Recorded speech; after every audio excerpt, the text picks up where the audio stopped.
Question number 14 कराता हूं मैं। जो क्वेश्चन नंबर 14 एक ट्रैप है आप सब स्टूडेंट्स के लिए। Question number 12 and question number 14 ये जुड़वा क्वेश्चन है जुड़वा क्वेश्चन, ट्विंस नजर आते हैं बट फिर भी अलग अलग हैं। हम दोनों हैं अलग अलग, है ना, हम दोनों हैं जुदा जुदा। वही वाला एक क्वेश्चन है, question number 14 and question number 12। They seem to be similar but they are again different. और बच्चे दोनों खतरनाक, दोनों एक जैसे नहीं है, दिखते हैं एक जैसे। ये क्वेश्चन दिखता है वो क्या बोलते हैं उसको, सिंपल और इनोसेंट टाइप का, है ना। ये वाला क्वेश्चन जो है ना, क्वेश्चन नंबर 14 दिखता है सिंपल एंड इनोसेंट टाइप का, लेकिन ये है कैसा मुझे नहीं मालूम, मुझे नहीं मालूम सच्ची में।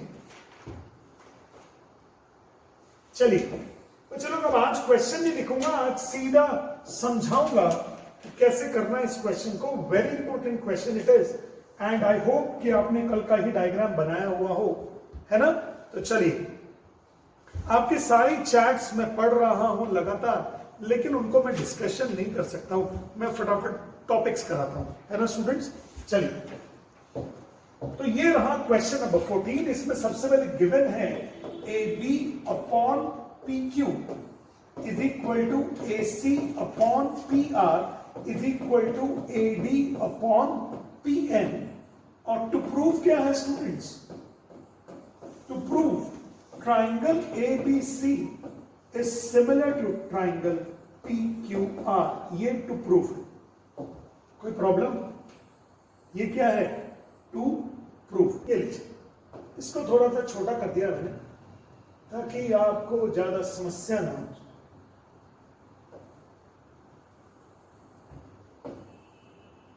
ठीक है ना, जरूरत कम थी ना इसकी जरूरत हमको कम थी।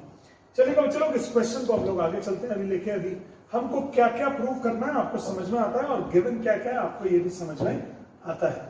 तो अब हम लोगों ने क्या किया, इस वाले क्वेश्चन में दो कंस्ट्रक्शन किए हैं। मैंने कल भी करके बताया था, आज फिर कर रहा हूं। ये क्वेश्चन नंबर 14 कंस्ट्रक्शन से होता है भाई, और इतना बड़ा सोल्यूशन है, इतना बड़ा सोल्यूशन है, बाप रे बाप। नोट मत करना, अभी पहले करने देना, है ना। चलिए अब चलो, प्रोड्यूस एडी टू के such that AD is equal to DK and join BK. Produce PM2 क्या, PM2 what? Produce PM2 T, क्या लिखा था कल, Produce PM2 क्या लिखा, N, okay. Produce PM2N such that PM is equal to Mn and join QN. समझ रहे हो ना क्या कंस्ट्रक्शन है, produce AD to K such that AD is equal to DK and join BK, produce PM to N such that PM is equal to MN and join QN। ये सिर्फ construction है, ठीक है ना। अच्छा, प्रोड्यूस AD टू E था, कल E था ये वाला, ये लो फिर, अरे लो भाई E ले लो। तो produce AD to E such that AD is equal to DE और produce PM to N such that PM is equal to MN, join BE and join QN। Ready. जब मुझे क्वेश्चन बनता नहीं है ना, तो मैं क्या करता हूं, एंगल्स के नंबरिंग कर लेता हूं बहुत सारे। तो मुझे बन नहीं रहा है तो मैं एंगल के नंबरिंग करता हूं, ये एंगल 1, ये एंगल 2, ये एंगल 3, ये एंगल 4, ये एंगल 5, ये एंगल 6, ये एंगल 7, ये एंगल 8, ऐसे नंबरिंग कर ली मैंने, है ना। क्या 6 छूट गया क्या कहीं पे, वो तो गया, चलेगा। तो मैंने एंगल्स के नंबरिंग कर ली। अच्छा, एंगल 2 छूट गया है, ओके। क्या यार तुम लोग कितनी गलतियां पकड़ते हो। Angle 2, okay. Angle 1, angle 2, angle 3, angle 4, angle 5, angle 6, angle 7 और अगर जरूरत पड़ेगी तो 8 भी। अब चलो चलेगा, मेरे साथ सब लोग को समझना है, बहुत ज्यादा कॉन्सेंट्रेट करना है, बहुत ज्यादा घुमावदार वाला क्वेश्चन है, थोड़ा माइंड में पजल हो सकता है इसके अंदर। तो इसलिए आपको सीखना है ज्यादा, लिखना है कम, सीखना है ज्यादा और लिखना है कम, ठीक है ना। चलो, सीखना है ज्यादा और लिखना है कम। तो आप देखिएगा, in triangle BDE and triangle ADC। बहुत ध्यान से देखिएगा, ये वाला ट्राइंगल, ये वाला ट्राइंगल, क्या ये दोनों इक्वल है? BD is equal to DC। क्यों भाई? क्योंकि ये D मिड पॉइंट है। Come on. और क्या AD is equal to DE है? क्या AD is equal to DE है? Yes sir, AD is equal to DE। तो इसको ऐसा लिख लेना चाहिए, BD है ना, तो DE is equal to AD। इस ट्राइंगल की BDE और इस वाले ट्राइंगल की AC दोनों, AD दोनों बराबर होगा। और ये वाला एंगल इस एंगल के इक्वल होगा। इसको 9 और 10 लिख लेता हूं, तो angle 9 is equal to angle 10। Therefore triangle BDE is congruent to triangle ADC by SAS congruency rule. By SAS congruency rule. Therefore, angle 2 is equal to angle 7 and BE is equal to AC. Copy कर लीजिएगा number 1 जल्दी से,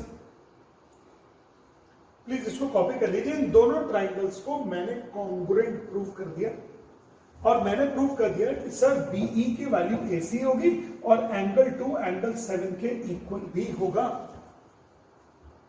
इन दोनों diagrams को ना आप एक बड़े से पेज पर बना लीजिए, ताकि जब मैं लिखता जाऊं तो वो पेज आप रेफर कर सकें। ठीक है ना? You can refer the pages.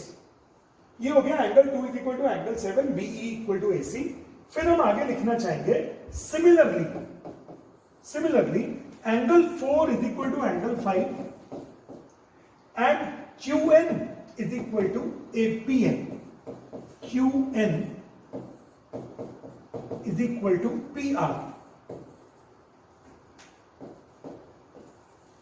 देखिएगा प्लीज, इसको नंबर 2 लिख लिया।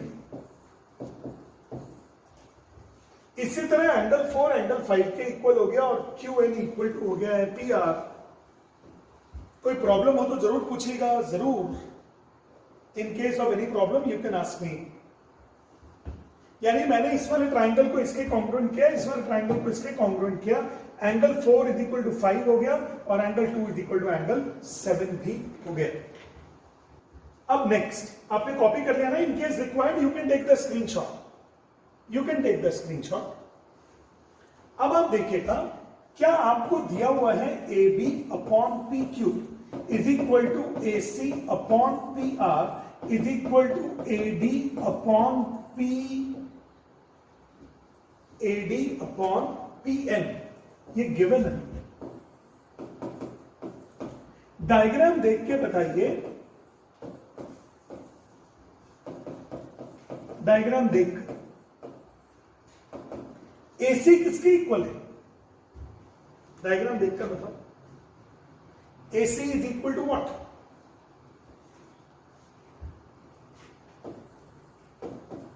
BD ना, BE। देख लीजिए, ये रहा AC इक्वल टू BE। और PR किसके इक्वल है? PR is equal to QN। तो अगर आप ध्यान से देखोगे अब आप, तो आपके पास ये एक ट्राइंगल दिख रहा होगा ABE, और एक और ट्राइंगल दिख रहा होगा ये वाला ऐसे करके PQN। तो अब आप देखिए AB upon PQ is equal to BE upon QN is equal to AD upon PN। इसको ऊपर नीचे 2 से मल्टीप्लाई कर लो। अगर आप इसको ऊपर नीचे 2 से मल्टीप्लाई कर दोगे तो कुछ फर्क नहीं पड़ेगा, लेकिन AD का डबल क्या हो जाएगा? AE। AD का डबल क्या हो जाएगा? AE। और PM का डबल कितना हो जाएगा? PN। चेक करो, डायग्राम देखना। अगर आपने AD का डबल कर दिया तो AE हो गया, और PM का डबल कर दिया तो PN हो गया। ऊपर नीचे 2 मल्टीप्लाई करने से रेशो चेंज नहीं होता है, ये ट्रिक है इसकी। तो क्या triangle ABE is similar to triangle PQN by SSS similarity? Rule.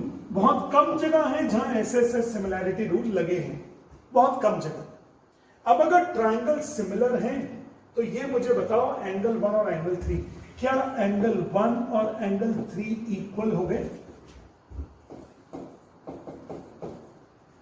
And angle 2 and angle 4,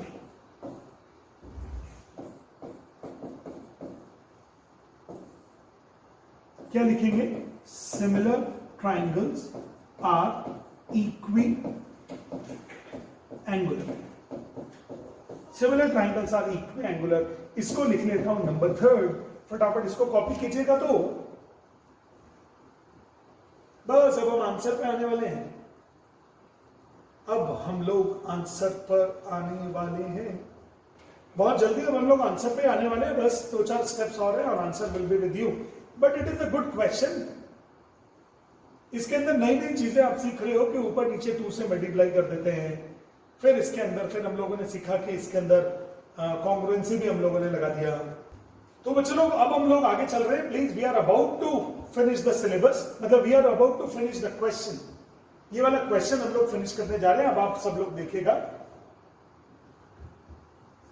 देखिएगा क्या angle 1 is equal to angle 3 हमने प्रूव कर दिया है, या इसको बाद में देख लेते हैं।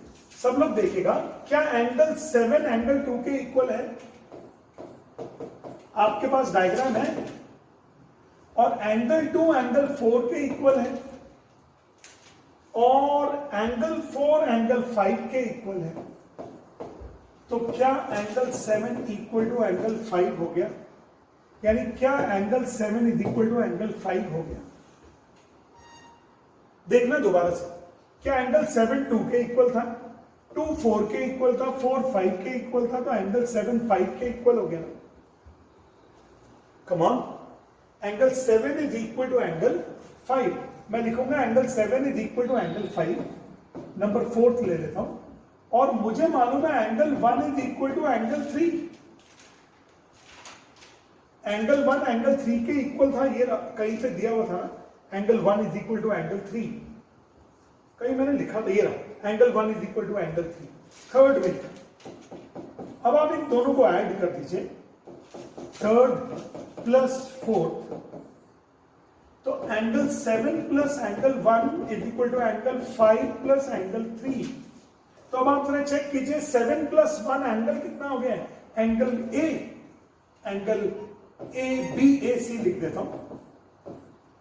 और उसका angle 3 plus angle 5 is angle QPR. तो एंगल बी ए सी और एंगल क्यूपीआर बराबर हो गया। एंगल बी ए सी और एंगल क्यूपीआर बराबर हो गया। प्लीज आप कॉपी कर लीजिए इसको। अब हमारा आंसर ही आ गया, बस 2 स्टेप और आंसर आपके पास में। Angle B A C is equal to angle QPR हो गया। यानी हम लोगों ने एंगल ए और एंगल पी को इक्वल प्रूव कर दिया। एंगल ए और एंगल पी को इक्वल प्रूव कर दिया। क्या ये बताइए 7 इक्वल टू 5 समझ में आया? अब एंगल 1 और 3 समझ में आया? 1 इक्वल टू 3 क्यों हुआ? एंगल 1 इक्वल टू एंगल 3 ये रहा, ये प्रूव किया हुआ हमने पहले थर्ड में। हमने ट्राइंगल एबीई और ट्राइंगल पीक्यूएन को सिमिलर प्रूव कर दिया था। तो एंगल 1 और एंगल 3 बराबर हो चुके हैं। ये हमने पहले ही लिख लिया था, एंगल 1 इक्वल टू एंगल 3। अब अगर एंगल 1 और 3 बराबर, 7 और 5 बराबर, तो इन दोनों को ऐड किया तो angle BAC is equal to angle QPR, angle A is equal to angle P हो चुका है। अब अगर angle A is equal to angle P हो गया तो फिर दोबारा से वही डायग्राम बना लीजिए जो आपको गिवन थे। ए बी सी और पी क्यू आर आपको दिया हुआ था A B upon P Q is equal to A C upon P R, ये गिवन था आपको। और अभी अभी angle A is equal to angle P आपने प्रूव कर दिया।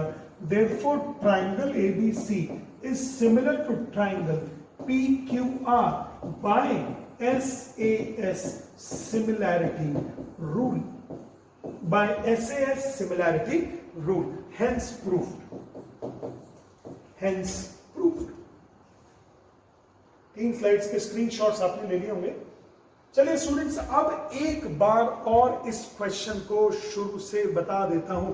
सर बस इसमें एंगल ए को एंगल पी के प्रूफ करना था। बिल्कुल सही बोले शुभ तुम, कि इसमें एंगल ए और एंगल पी को इक्वल ही प्रूफ करना था, बस और कुछ नहीं था। देखिए मैं अब शुरू से इस क्वेश्चन को बताता हूं, आप लोग चेक कीजिएगा समझ में आता है कि नहीं। चलिएगा बच्चों लोग, वापस से हम इन डायग्राम्स को लेते हैं। ये लीजिए,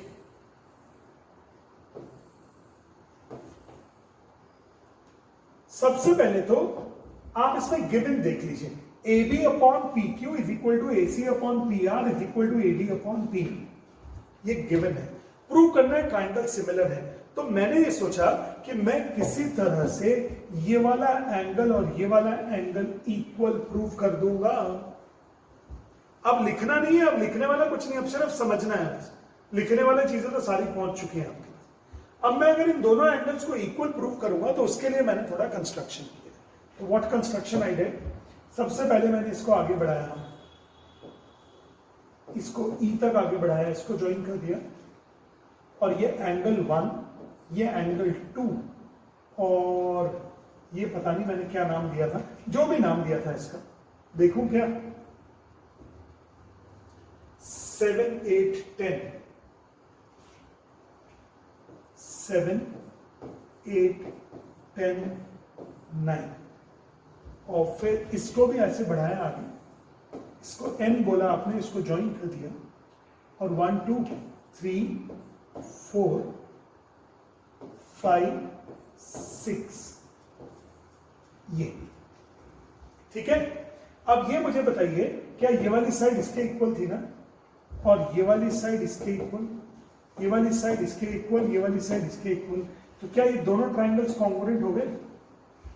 ये दोनों ट्राइंगल्स अगर कॉन्ग्रुएंट हो गए तो क्या BE is equal to AC हो गई, और angle 2 is equal to angle 7। फिर उधर क्या क्या हो गया, उधर हो गया है QN इज इक्वल टू हो गया है PR, QN is equal to हो गया PR, angle 4 is equal to angle 5।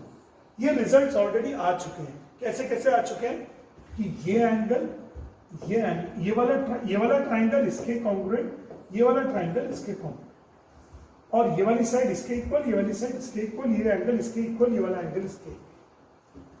अब फिर मैंने क्या देखा, अब देखिएगा प्लीज, मैंने AB अपॉन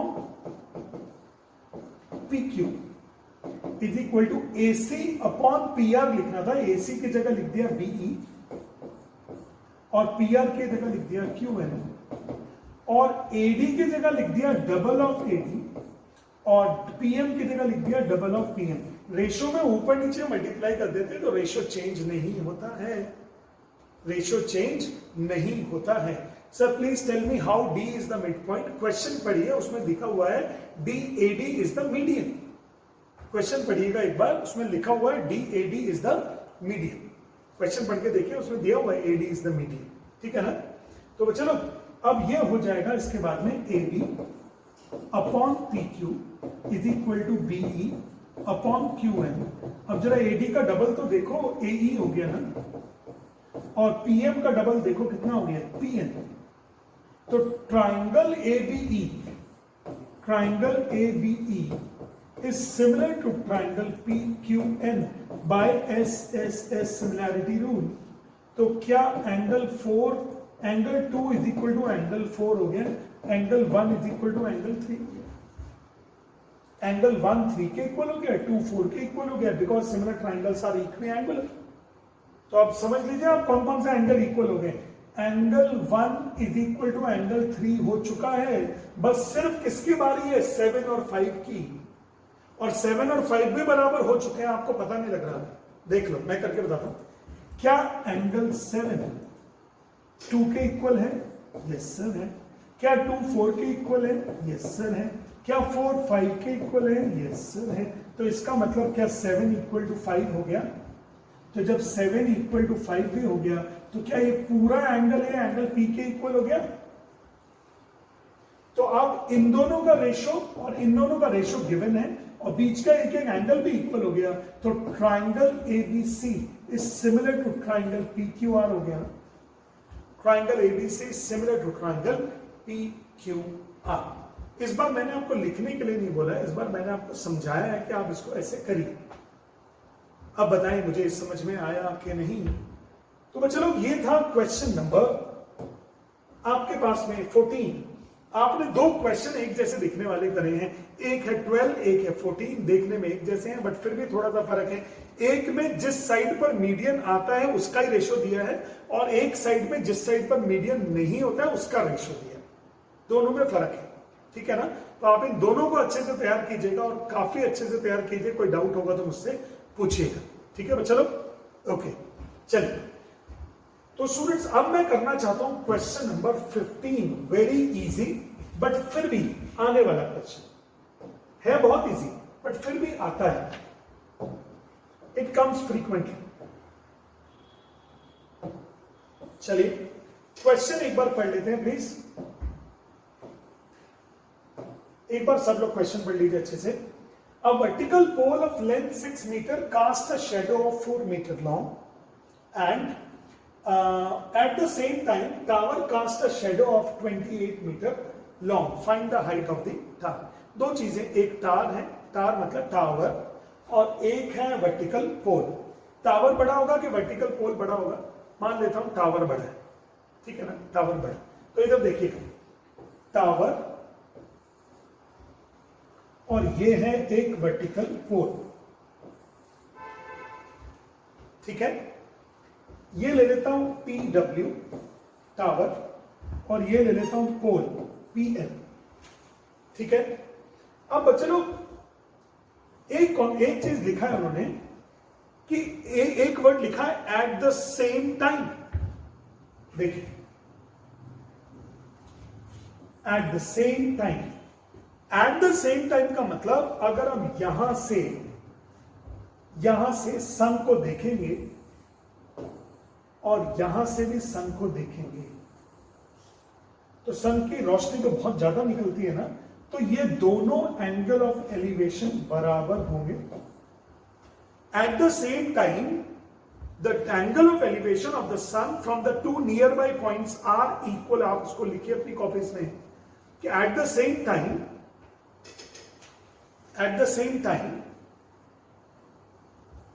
अच्छा एक मिनट रुकिएगा, इसको ना किसी और तरीके से भी बोलता हूं, एंगल ऑफ एलिवेशन के साथ साथ किसी और तरीके से बोलता हूं, सुनिएगा ध्यान से, सुनिएगा।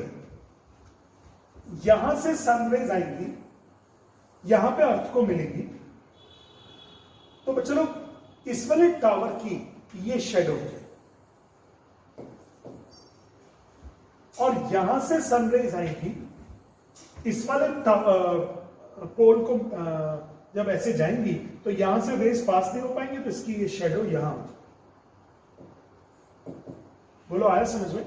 तो ऐसा लिखिएगा at the same time the sun rays meet the earth at the same angle, sun rays meet the earth at the same angle.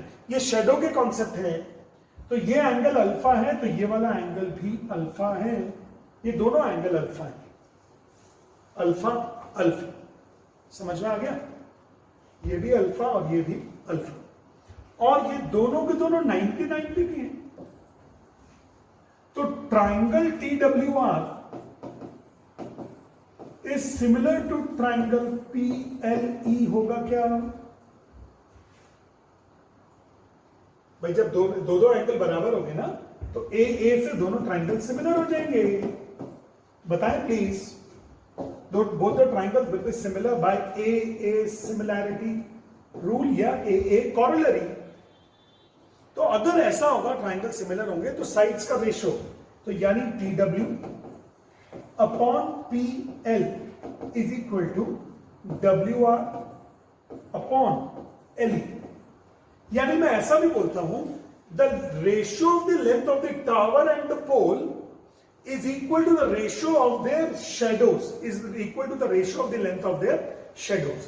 जो टावर्स और पोल की लेंथ का रेशो होगा वही रेशो उनकी शेडो का भी होगा। तो टावर का हाइट बोलो कितना है? टावर का height, tower height, find the height of the tower, यानी टावर का हाइट ही निकालना है। पोल का height, the vertical pole of length 6 metre cast a shadow of 4 meter and tower cast a shadow of 28. तो ये हो गया है 28, ये हो गया है 4, 4, 7, तो टावर की हाइट हो गई है 42 मीटर। तो अपनी कॉपीज में लिख लीजिए, eight the same time the length, the ratio of the length of the two buildings is equal to the ratio of the length of their shadows. At the same time,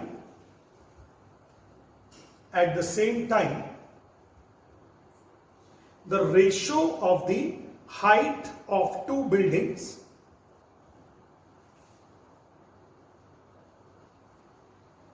or two vertical objects, the ratio of the height of the two vertical objects is equal to the ratio of the length of the shadow is equal to the ratio of the length of their shadow. बहुत easy हो गया ना question अभी। अब आपको हमेशा के लिए याद हो जाएगा, हाइट का रेशो और शेडो का रेशो बराबर होता है, हाइट का रेशो और शेडो का रेशो बराबर होता है। तो मेरे ख्याल क्वेश्चन नंबर 15 काफी इजी हो गया ना। हाइट का रेशो टावर का और पोल का, और शेडो का रेशो टावर का और पोल का, दोनों बराबर होगा रेशो। तो स्टूडेंट्स अगर ये बन गया है तो allow me to move ahead, just give me a thumbs up sign so that we can move ahead. और आप जरूर लिखें कमेंट बॉक्स के अंदर कि आपको ये चैप्टर समझ में भी आ रहा है कि नहीं आ रहा है, क्योंकि हम लोग काफी बड़ा टाइम इसके ऊपर लगा रहे हैं स्टूडेंट्स। हम लोग छोटा टाइम नहीं लगा रहे हैं, काफी बड़ा टाइम इसके ऊपर हम लोग इन्वेस्ट कर रहे हैं, काफी बड़ा टाइम। खैर, तो चलो ये था question number 15। Now come to the question number 16। इसी क्वेश्चन का, इसी एक्सरसाइज का क्वेश्चन नंबर 16। अब मुझे बोलना चाहिए, अब इस चैप्टर में कोई कैसा भी क्वेश्चन हो, कैसा भी क्वेश्चन हो, लेकिन अब टफ नहीं आएगा। अब तो गया टफ, अब तो टफ वाला कॉन्सेप्ट गया। ये लल्लू लॉलीपॉप क्वेश्चन शायद आपको दिखना चाहिए, आप ट्राई करें इसको कि the AD and PM are the medians of triangle ABC and triangle PQR. Okay, एक ट्राइंगल एबीसी ले लेता हूं, ए बी सी, और एक ट्राइंगल है P Q R. Please triangles को अच्छे से देखिएगा। तो फिर एबीसी में एडी हो गया है मीडियन, मीडियन मतलब दोनों इक्वल पार्ट्स में डिवाइड होगा, और PM is also the median, ये दोनों भी बराबर हो गया। तो triangle ABC similar to triangle PQR, triangle ABC similar to triangle PQR. आपको दिया हुआ है triangle ABC similar to triangle PQR, आपको गिवन है triangle ABC similar to triangle PQR. Show that AD upon PQ is equal to AD upon PM. बहुत easy, बहुत easy. देखिएगा, सब लोग देखिए। सबसे पहले triangle ABC is similar to triangle PQR, therefore angle 1 is equal to angle 2। Reason लिखेंगे ना अपने आप, because similar triangles are equiangular, because similar triangles are equiangular, similar triangles are equiangular. Okay, number 1। अब ये बताइए, क्या A B upon P Q is equal to B C upon Q R भी होता है क्या? कि अगर दोनों ट्राइंगल सिमिलर हैं, बड़े बड़े, तो क्या उनका रेशियो ऑफ द साइड्स भी इक्वल होता है, जिसको हम लोग बोलते हैं ratio of the corresponding sides of similar triangle. A B upon P Q is equal to B C upon Q R. अब क्या मैं बी सी को लिख सकता हूं डबल ऑफ बी डी, और क्यू आर को लिख सकता हूं डबल ऑफ क्यू एन? तो A B upon P Q is equal to B D upon Q N. ये नंबर 2 ले लेते, यानी A B upon P Q is equal to B D upon Q N, और इनके बीच के angles भी इक्वल, तो triangle ABD is similar to triangle PQM हो गया ना भाई। अभी AB अपॉन PQ, नेक्स्ट अगर डायग्राम में नेक्स्ट में लिख दूं मैं AB upon PQ is equal to BD upon QM and angle 1 is equal to angle 2. So triangle ABD is similar to triangle PQM. Therefore, ये ऐसे होगा। Therefore, AB upon PQ is equal to AD upon PM.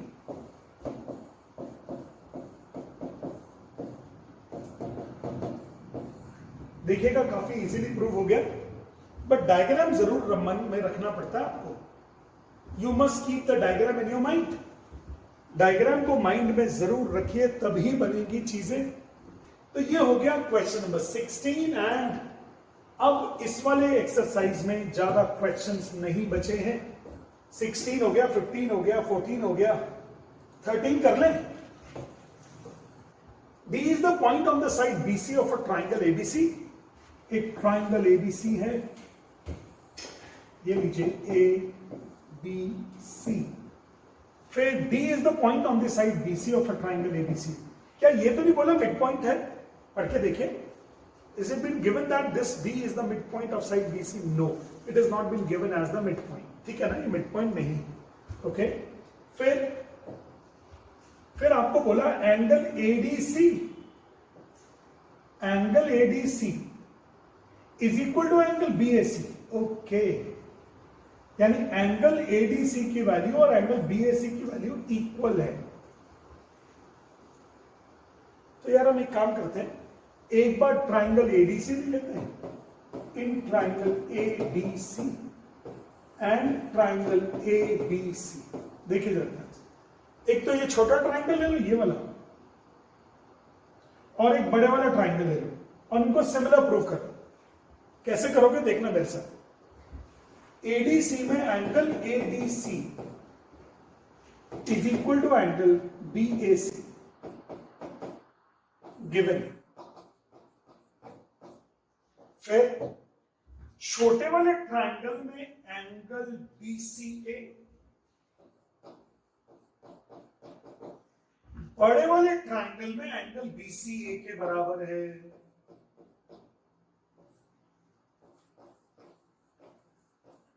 Common है angle, देखिए ध्यान से।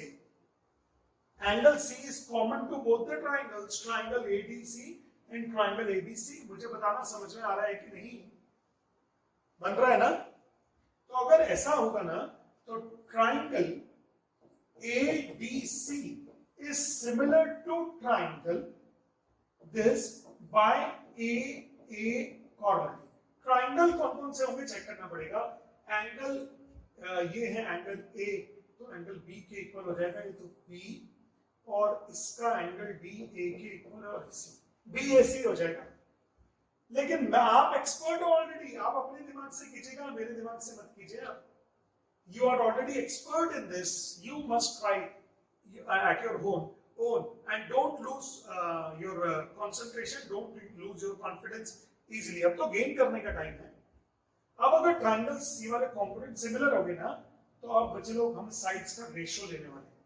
ध्यान से देखिएगा साइड्स का रेशियो। साइड्स का रेशियो कैसे लेते हैं? इसका ले लेते हैं AC, इसका ले लेते हैं BC, इसका ले लेते हैं AD या DA जो भी हो, और इसका ले लेते हैं BA या AB। अब छोटे वाले ट्राइंगल में AC हो गया, AD हो गया। छोटे वाले ट्राइंगल में AC हो गया, AD हो गया, बचा क्या? BC। बड़े वाले ट्राइंगल में BC हो गया, AB हो गया, BC हो गया, AB हो गया, बचा क्या? AC। ठीक है, प्रूफ क्या करना है? CA स्क्वायर, तो इन दोनों को लेने के बाद हो, इन दोनों को इक्वल कर दीजिए। AC या चलो AC upon BC is equal to BC upon AC। तो बस अब cross multiplication, AC square is equal to BC into BC। AC square, AC को ज्यादा बात हो तो CA लिख लीजिए, सी ए स्क्वायर बीसी को लिख दीजिएगा सी बी इंटू सी एक ही चीज है ना, सी ए और एसी एक ही चीज है। बहुत इजी हो गया ना, simple question of similar triangle. But again I will say that this can come in the examination. ये भी एग्जाम में आता है, ये भी एग्जाम में आता है। This comes frequently in the examination. तो बच्चों लोग आज का सिमिलर ट्राइंगल समाप्त हो गया। अगर आप जाना चाहें तो जा सकते हैं।